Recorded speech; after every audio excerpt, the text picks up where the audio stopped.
This is Joe Ressinell with the Front Line with Joe and Joe. Once again, let us go into the breach. The question of the day is, what constitutes true worship? Is true worship how much Gregorian chant is in the Mass? Is true worship the amount of Latin that is said in the Mass? Is true worship receiving the Eucharist on the tongue? Is true worship for women to wear a veil? All these things are external signs of worship, but is it true worship?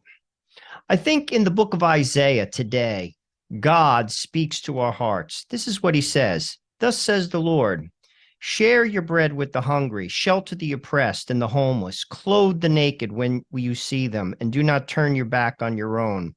Then your light shall break forth like the dawn, and your wounds shall become quickly healed. Your vindication shall go before you, and the glory of the Lord shall be in your rear guard.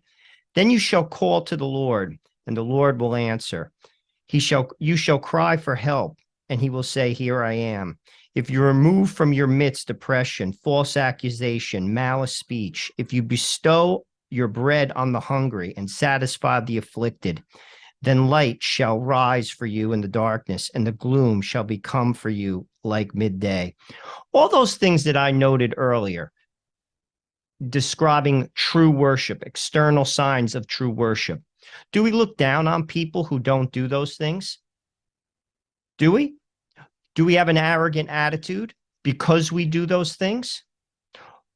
Or do we do those things, and as a result of doing them, we do what the prophet Isaiah said? Think about it.